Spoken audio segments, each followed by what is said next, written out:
Magandang umaga po mga minamahal na magulang, mga kapatid at mga anak sa Panginoong Hesus. Salamat po sa Panginoon sa panibagong araw na binigay niya sa atin. Taglay natin ang ating buhay at kalakasan.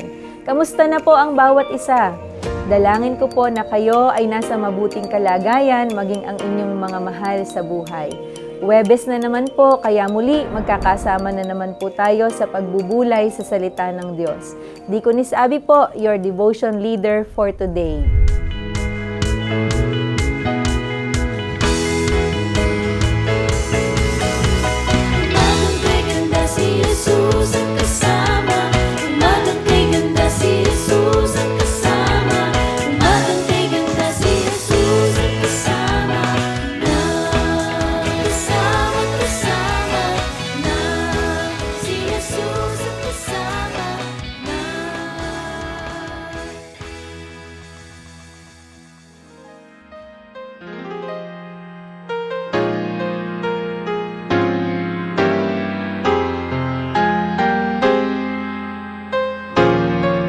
Just ordinary people,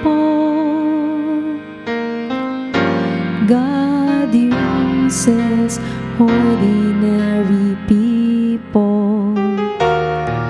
He chooses people just like me and you who are willing to do as He commands.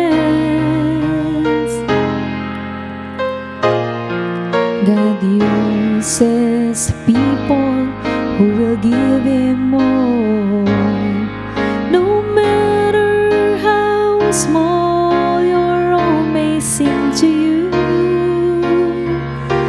because little becomes much as you place it in the Master's hand. Just ordinary people, God uses ordinary people. He chooses people just like me and you who are willing to do as He commands.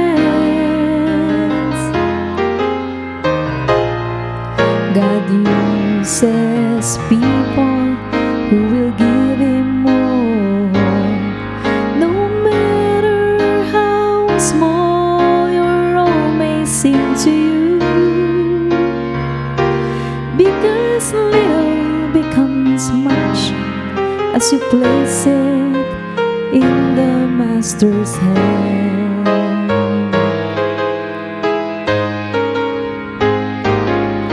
Just like the little lad who gave Jesus all he had, how the multitudes were fed with some fish and the loaves of bread.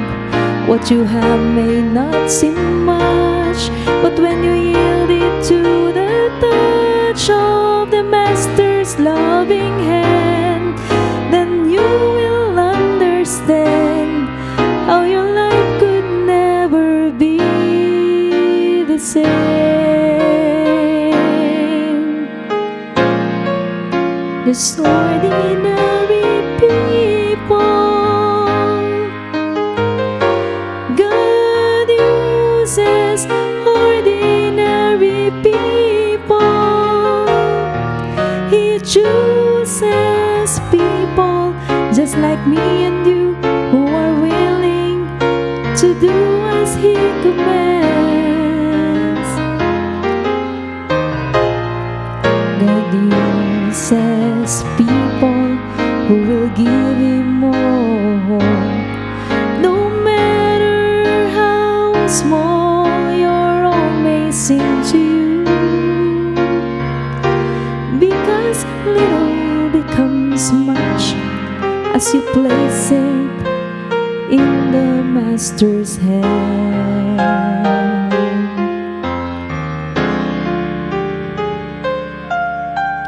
Little becomes much as you place it in the Master's hand.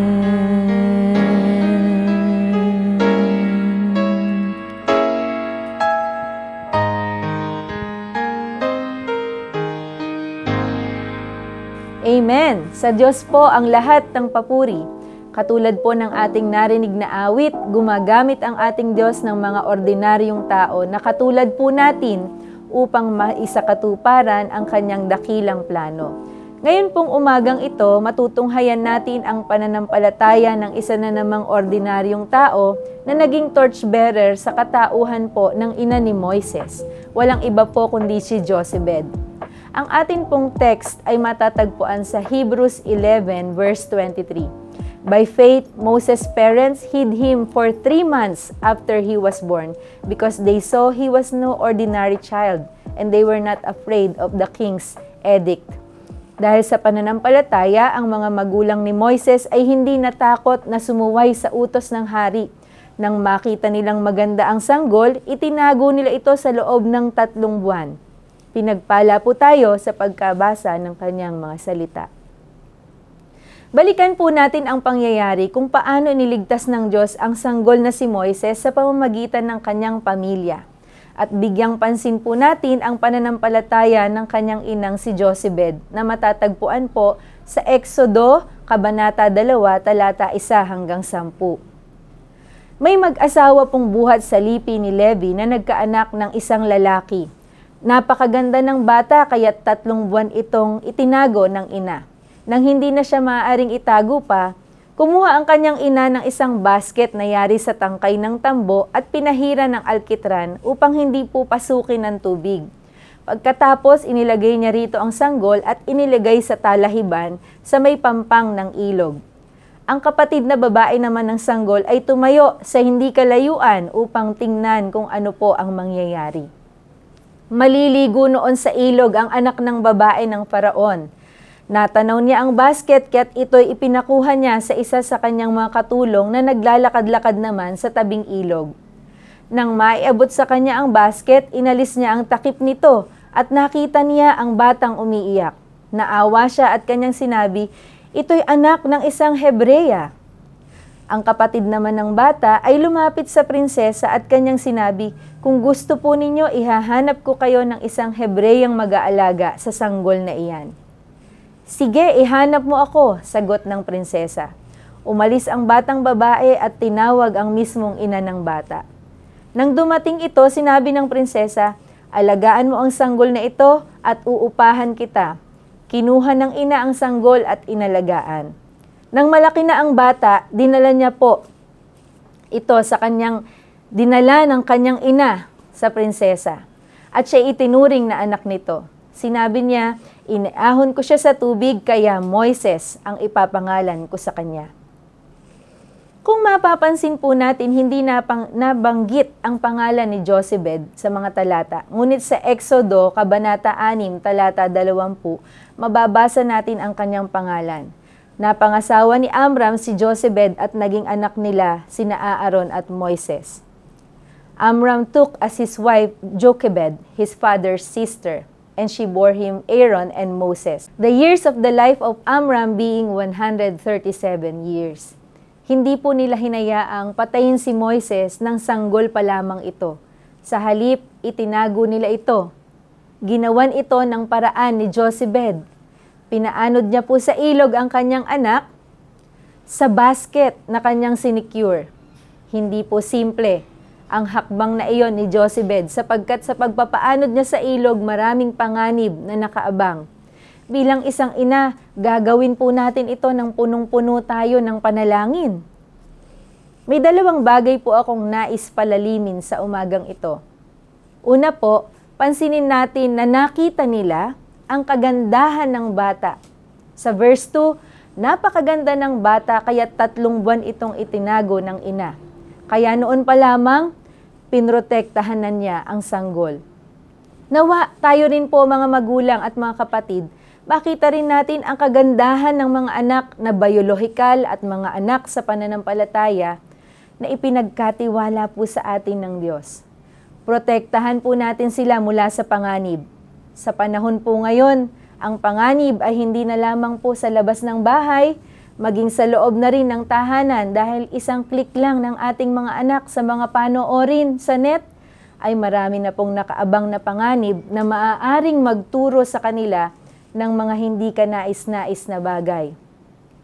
Kaya't bilang mga leader ng pananampalataya, gawin po natin ang ating bahagi, ang pagprotekta sa mga magagandang bata na ipinagkaloob sa atin ng Diyos sa pamamagitan ng pagbuhay ng salita ng Diyos sa ating mga tahanan.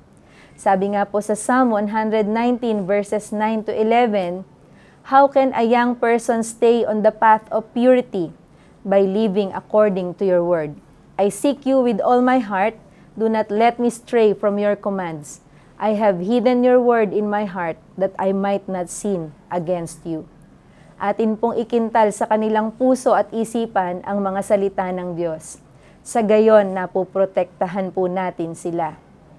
Ang mga batang pong iyan ay katulad ni Moises. Pagdating po ng panahon, may gagampanan po silang roles na ipagkakatiwala sa kanila ng ating Diyos. Nawa po, maging kagalakan nating kabahagi tayo sa pagprotekta sa kanila at sa paghubog ng kanilang pananampalataya. Pangalawa po, taglayin natin ang pambihirang pananampalataya ni Jochebed. Hindi siya natakot sa hari. Ang hakbang po na iyon ni Jochebed ay halimbawa ng pagtitiwala niya ng future ng sanggol sa Diyos lamang po.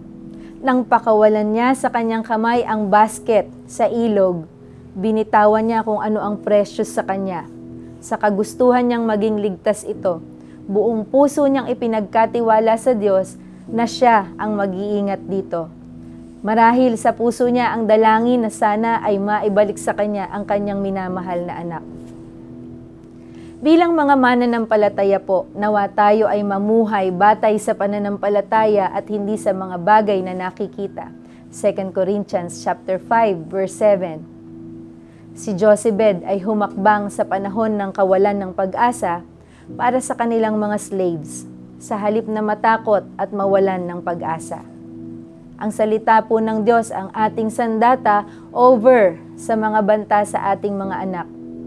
Sa panahong ito, Jochebed had such a deep, steadfast faith in the dependableness of God's word that it made her to take steps po. Hindi po siya umupo na lamang at pinagwalang bahala ang panganib sa paligid na nakabanta sa magandang batang ipinagkatiwala sa kanya. Ang mga bungang lupa po, di ba, ay kayang ipagkaloob ng Diyos in an instant.